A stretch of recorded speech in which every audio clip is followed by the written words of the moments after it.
इस कहानी का उद्देश्य किसी की भावनाओं को ठेस पहुंचाना नहीं है, बल्कि मनोरंजन करना है। इसे अन्यथा ना लें। मैं धीरे-धीरे अपना हाथ नीचे ले गई। मुझे जोरदार करंट लगा। मुझे लगा आर्यन सचमुच अब बच्चा नहीं रहा। My God! मेरी आंखें फटी की फटी रह गई। कहानी बहुत ही इंटरेस्टिंग और रोमांटिक है दोस्तों। इसे बनाने में बहुत मेहनत लगती है। अगर आप चैनल पर नए हैं तो चैनल को सब्सक्राइब जरूर कर लीजिए। मेरा नाम नमिता है। मैं 26 की बहुत ही खूबसूरत महिला हूँ। मैं एक हाउसवाइफ हूँ और ग्रेटर नोएडा में 2 BHK के फ्लैट में रहती हूँ। मेरे पति एक एमएनसी में जॉब करते हैं और कंपनी की तरफ से ऑन डेटिंग करने के लिए अलग अलग शहरों में जाते रहते हैं।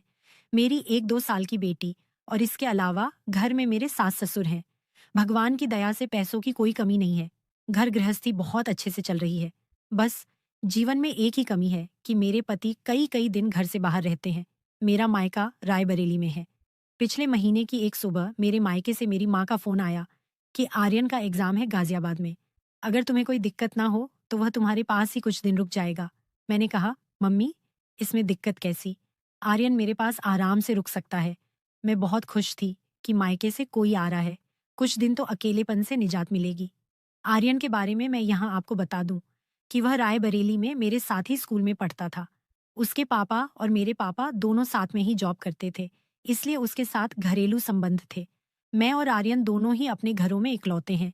12वीं बाद मैंने बीए में एडमिशन लिया और वह बीटेक करने मुंबई चला गया। फिर कुछ साल बाद मेरी शादी हो गई। मेरी शादी 4 साल पहले हुई थी। शादी के बाद मैं उसे एक बार ही मिल पाई हूँ। अब पहली बार वह मेरी ससुराल में आ रहा था। मेरे सास ससुर जो कुछ दिन के लिए बाहर ट्रिप गए थे, उन्हें मैंने फोन करके बताया। वह भी बहुत खुश हुए। बोले, अच्छा है, अब मुझे तुम्हारी चिंता नहीं होगी। अगली सुबह आर्यन आ गया। जैसे ही मैंने दरवाजा खोला, मुझे देखते ही आर्यन मुझसे लिपट गया।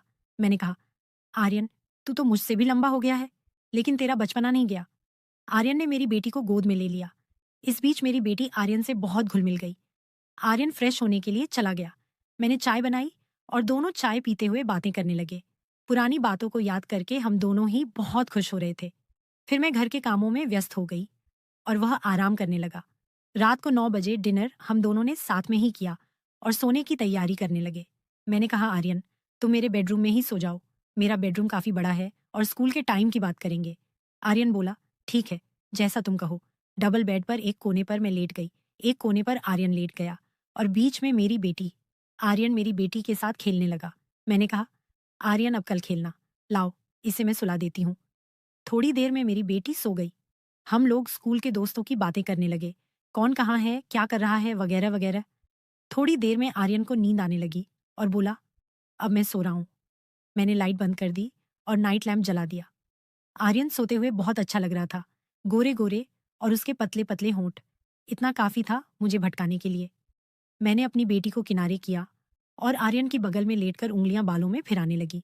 शायद वह गहरी नींद में था, इसलिए हिला भी नहीं। मुझे उस पर बहुत प्यार आ रहा था।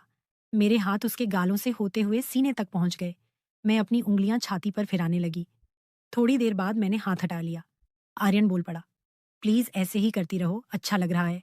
मैंने हंसते हुए कहा, बदमाश, मैं तो समझी कि तुम सो रहे हो। आर्यन बोला, सो ही रहा था, पर तुमने जगा दिया। मैं फिर उसकी छाती पर उंगलियां फिराने लगी। मेरे हाथ नीचे बढ़ रहे थे और आर्यन का चेहरा शर्म से लाल हो गया। मैंने बोला, तुम इतना शर्मा क्यों रहे हो? बचपन में हम ऐसे ही तो खेलते थे, डॉक्टर डॉक्टर। तब तो हम ऐसे पूरे शरीर की जांच करते थे। आर्यन बोला, हाँ, पर तब मैं बच्चा था।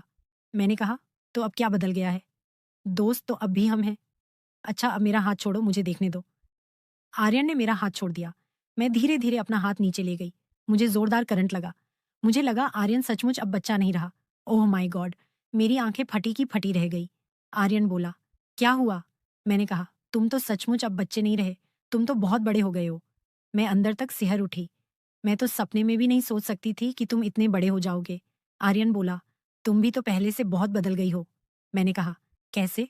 तो बोला, तुम भी पहले से डबल हो गई हो। उसकी बातों से मुझे कुछ होने लगा। मैं अपना मुंह उसके कान के पास ले गई और बोली, तुम्हारी कोई गर्लफ्रेंड है? तो वह बोला, नहीं। फिर तो मुझे ही सब सिखाना पड़ेगा। मैंने शुरू किया और बिल्कुल धीरे से पूछा, कैसा लग रहा है? वह बोला, बहुत अच्छा। मैंने उसके कान में धीरे से पूछा, आगे करना है? आर्यन का चेहरा एकदम लाल हो गया, एकदम चुप। मैंने फिर पूछा। इस बार वह बोला, मुझे कुछ नहीं आता। मैंने कहा, कोई बात नहीं। उसे बहुत शर्म आ रही थी। आर्यन मेरा गोरा शरीर देखकर बोला, तुम तो बहुत सुंदर हो। फिर वह सहलाने लगा। मेरे अंदर आग लगने लगी। कई दिनों से मैंने आनंद नहीं लिया था। आर्यन की शर्म अब कम हो गई थी। सहलाते हुए बोला, ये तो कमाल के हैं। तुम्हारी तो बिल्कुल हीरोइनों के जैसे हैं। अब खेल शुरू हो चुका था। मुझे बड़ा मजा आने लगा। मेरा मन आतुर हो उठा। मैंने बोला, देखो आर्यन, अब यह शर्म वर्म छोड़ दो। जो करना है जल्दी से करो। मैंने आर्यन को सीधे लिटा दिया और कहा, अब मैं तुम्हें मजा देती हूँ। आर्यन के बदन में झुरझुरी सी दौड़ गई। मैंने कहा, परेशान मत हो, थोड़ी देर में बड़ा मजा आएगा। दोनों पसीने से तरबतर हो गए। मेरा शरीर कांपने लगा। थोड़ी देर बाद हम दोनों ही निडाल हो गए। आर्यन, इतना मजा तो आज तक कभी नहीं आया। तुम बहुत अच्छे हो। आर्यन बोला, मैं भी आज बहुत खुश हूं। मैं तो कभी सपने में भी नहीं सोच सकता था कि ऐसा कभी होगा। मैंने हंसते हुए कहा, आर्यन, सच में आज तूने वह मजा दिया है जिसे मैं कभी नहीं भूल पाऊंगी। फिर हम दोनों फ्रेश होकर सो गए। 4 दिन आर्यन मेरे घर पर रुका। चारों दिन हम दोनों ने खूब एंजॉय किया। तो दोस्तों, कैसी लगी आपको ये कहानी कमेंट करके जरूर बताइएगा। मिलते हैं अगली ऐसी ही रोमांचक कहानी के साथ। धन्यवाद।